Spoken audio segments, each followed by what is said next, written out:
So I have this Bobcat, and it is a free air cooled engine, and I'm looking to add a heater on it, but the charging system is only rated to 15 amps and most heater fans use around 20 amps.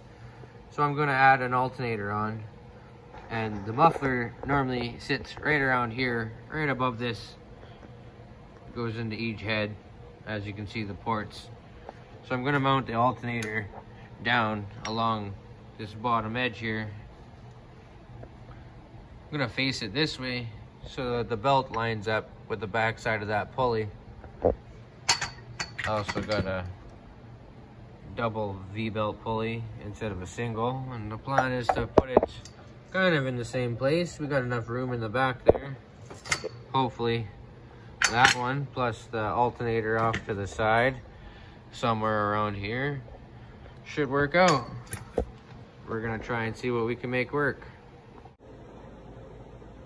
Hello. I have a typical 3-wire Honda alternator that I'm wondering if it works and charges as it's supposed to. I'm going to use it for a project that's not in a car. This is the male end of the plug. There's 3 wires. One is black and yellow. That is your ignition power.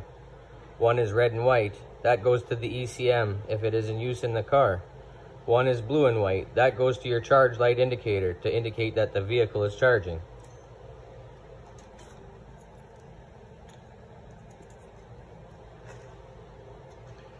This terminal is your main power going from your positive of your battery to your alternator. That's where the current charges to. This wire from the black and yellow is what tells the alternator to charge or not charge. We will run a jumper from the alternator positive to the battery positive. We will also run a jumper from the battery negative anywhere to the alternator to ground the alternator.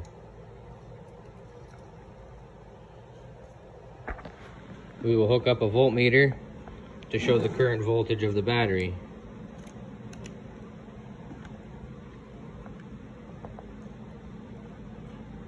Current voltage is sitting right around 11.9 volts. If we spin the alternator now, the system will not charge, as the signal wire is not hooked up. But if we hook up the signal wire, the alternator wire, the black and yellow, to the positive terminal of the battery,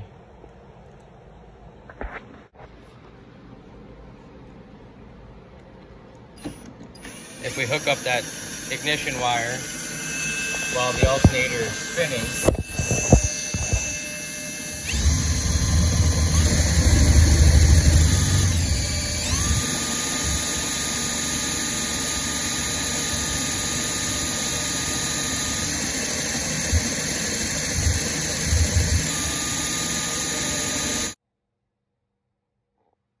I got the single pulley that was on there originally taken off, so she's no longer in the way. I also got this double pulley. I got the tapered sleeve put in it. I tightened it down as far as I could get it to go. This one is for inch and I believe 3/8,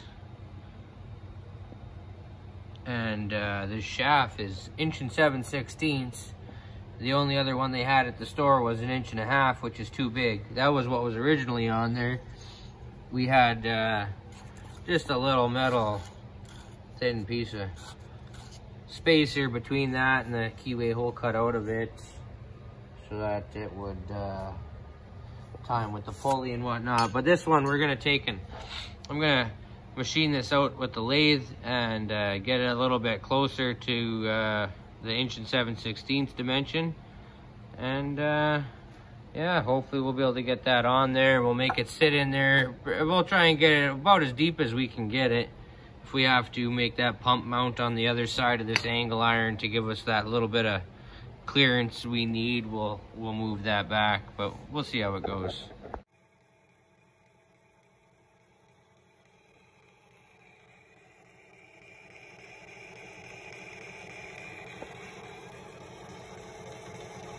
Making about a 15 thou depth in the cut. 30 thou compound. Total taken off is going to be 37 plus or minus 2, so 35 will be okay. Probably do another pass at 10 and then another pass at 5. See how it fits, and then maybe another one. So I got this other pulley all machined out. I got the key made to the right size. It's got to be tightened down yet, but it's kind of in the right position. It looks like it's going to work.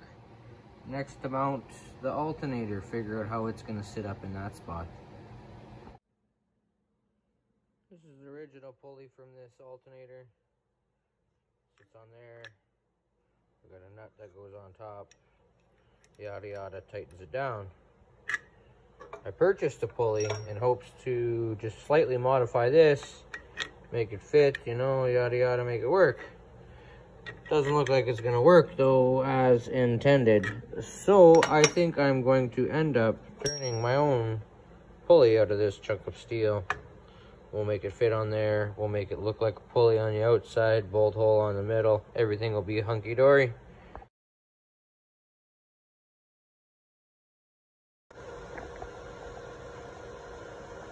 I got the one side welded there. Got it clamped in the vise and bolted together as it would be. Gonna tack this other side up and then fully weld it with the alternator removed.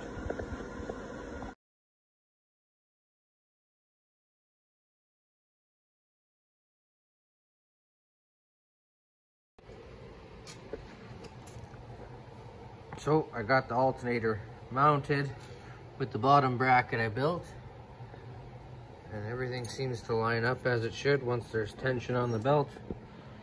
Seems like everything's kind of in line as it should be.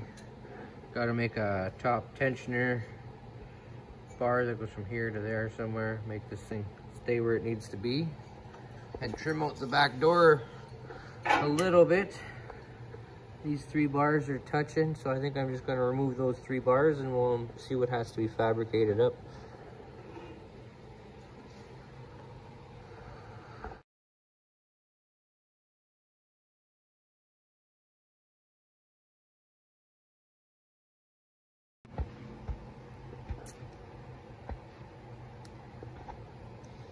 Here's going to be the top piece for the belt tensioner. I'm going to use a piece of angle iron, and I'm going to build some spacers that go in between here and the angle iron, and I'm going to bolt them through to the motor.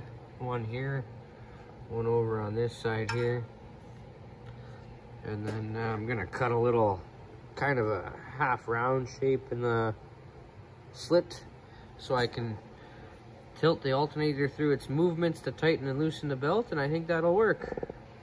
Time to turn up some spacers. Looks like I need about a 2-inch spacer times 2.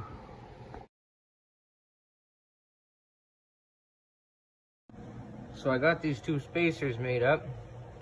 These are gonna go in here in between the motor and this piece of angle iron and space it out. Let's do it.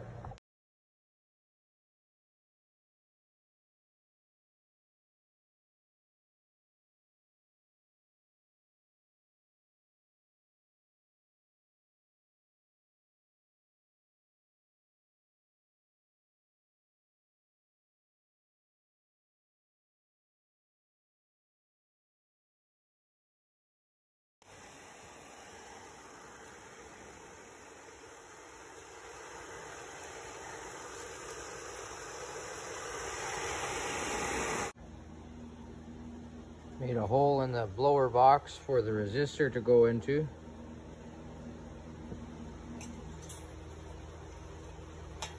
It's just gonna bolt into there. That way it gets the full airflow that it needs to stay cool.